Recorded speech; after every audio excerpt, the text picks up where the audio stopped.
कि ये जो सूरत हाल बिहार का है, ये बहुत ही खराब स्थिति है और भारतीय जनता पार्टी के नेतृत्व वाला जो हुकूमत होगा वो तो पूरे देश में विख्यात है कि वो गरीबों को दोनों हाथ से लूट रहा है और अडानी अंबानी की झोली भर रहा है। ये कौन नहीं जानता है? कहां गया अडानी अंबानी की संपत्ति और कहां बिहार का सबसे निचले पायदान पर खड़ा व्यक्ति है? आय में जो असमानता है, एक अडानी की संपत्ति को लीजिए और 80 करोड़ लोगों की दौलत को लीजिए, वो एक तरफ है।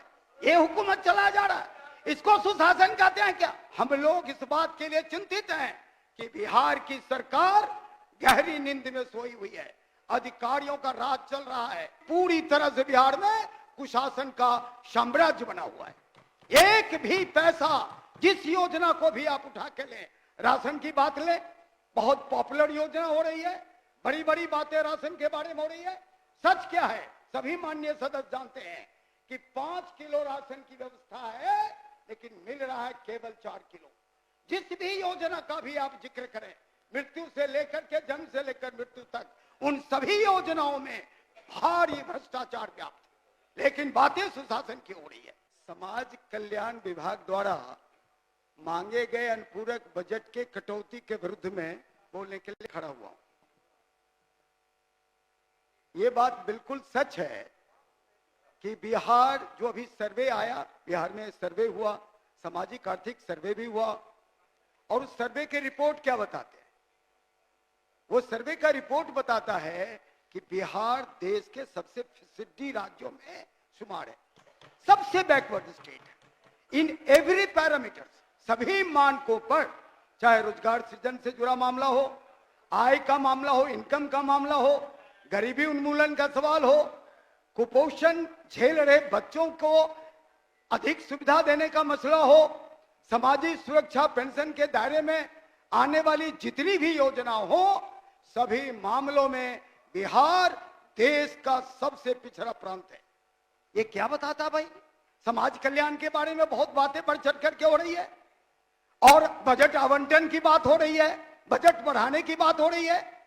अगर जिस प्रकार के बजटीय व्यवस्था की गई है, जिसका हम बहुत डंका पीट रहे हैं कि बहुत बड़ा बजट का आकार हो गया, 2,82 करोड़ का, आप बताइए कि बिहार की स्थिति कहां खड़ी है? बिहार कहां खड़ा है? वास्तविक स्थिति यह है कि जो भी आकार बजट का हो और जो लाभुक तक पहुंचने वाला जो मशीनरी है, वो पूरी तरह बिहार में फेल है। सुशासन का डंका पीटा जा रहा है, लेकिन मैं तो बात कर रहा हूं कि पूरी तरह से बिहार में कुशासन का साम्राज्य बना हुआ है। एक भी पैसा जिस योजना को भी आप उठा के लें, राशन की बात लें, बहुत पॉपुलर योजना हो रही है, बड़ी बड़ी बातें राशन के बारे में हो रही है। सच क्या है? सभी माननीय सदस्य जानते हैं कि 5 किलो राशन की व्यवस्था है, लेकिन मिल रहा है केवल 4 किलो। ये कौन नहीं जानता भाई? क्या सुशासन आप चला रहे हैं? आप आवास योजना की बात ले लें, क्या हो रहा है? सारा बिचौलिया पैसा वसूल रहा है।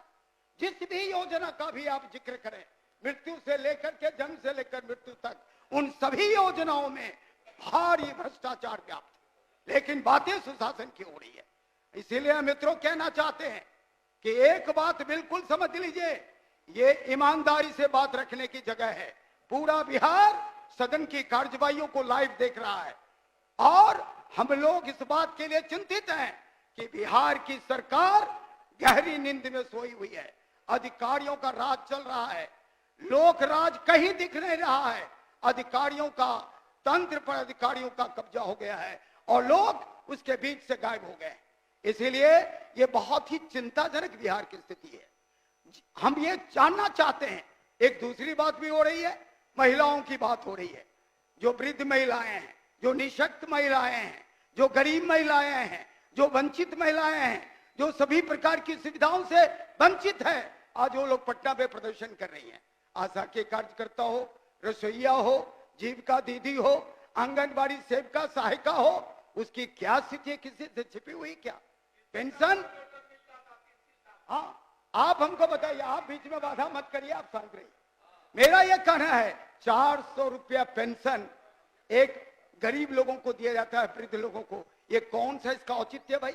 जो महंगाई का आलम है, 400 रुपया का क्या महत्व है। इसीलिए मैं मानता हूं रसोईया की क्या स्थिति है, जीविका दीदी की क्या स्थिति है। आज सारे लोग पटना में आए हुए हैं, लेकिन मुख्यमंत्री जी का एक बहुत महत्वाकांक्षी प्रोग्राम चल रहा है, महिला संवाद कार्यक्रम, जिस पर 225 करोड़ रुपए खर्च किए जाएंगे। जरा मुझको बता दीजिए कि 225 करोड़ खर्च करने का ये तो बिल्कुल राजनीतिक और चुनावी यात्रा है। इसका महिलाओं के कल्याण से, महिलाओं के विकास से कोई लेना देना नहीं है। महिलाओं की स्थिति जानना शेष रह गया है क्या? सारे अध्ययन बता रहे हैं कि सबसे दबी कुचली महिलाएं हैं, सबसे निचले पायदान पर महिलाएं खड़ी हैं। उसके अध्ययन के लिए और कोई यात्रा की जरूरत नहीं है। पर्याप्त साक्ष्य, पर्याप्त अध्ययन हमारे पास मौजूद है, जिनका उपयोग करके उनकी बेहतरी के लिए हम काम कर सकते हैं।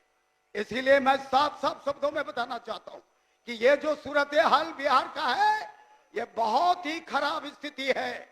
और भारतीय जनता पार्टी के नेतृत्व वाला जो हुकूमत होगा, वो तो पूरे देश में विख्यात है कि वो गरीबों को दोनों हाथ से लूट रहा है और अडानी अंबानी की झोली भर रहा है। ये कौन नहीं जानता है? कहां गया अडानी अंबानी की संपत्ति और कहां बिहार का सबसे निचले पायदान पर खड़ा व्यक्ति है। आय में जो असमानता है, एक अडानी की संपत्ति को लीजिए और 80 करोड़ लोगों की दौलत को लीजिए, वो एक तरफ है। ये हुकूमत चला जा रहा है, इसको सुशासन कहते हैं क्या? इसीलिए मैं कहना चाहता हूं कि बिहार सरकार समझे, बजटीय प्रावधान करने से किसी को एतराज नहीं है, लेकिन बजट का पैसा जिनके लिए बना है उनके हक में खर्चा हो और उस बीच में जो माल लुटाया जा रहा है अधिकारियों के जेब में, उस पर रोक लगाए, तभी बिहार के तरक्की और विकास होगा। अन्यथा बिहार जहां पहले खड़ा था वहीं खड़ा रहेगा, बल्कि उससे पीछे जा रहा है।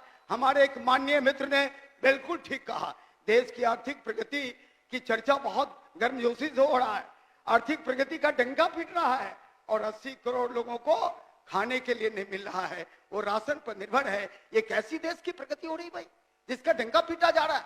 इसीलिए इन तमाम विषयों पर मैं साफ साफ कहना चाहता हूं कि मुख्यमंत्री नीतीश कुमार जी नींद से जागिए और बिहार की गरीब जनता की सुधि लीजिए, तभी जाके बिहार का विकास होगा। अन्यथा बिहार लगातार पीछे रहेगा। इन्हीं चंद बातों के साथ मैं अपनी बात खत्म करता हूं।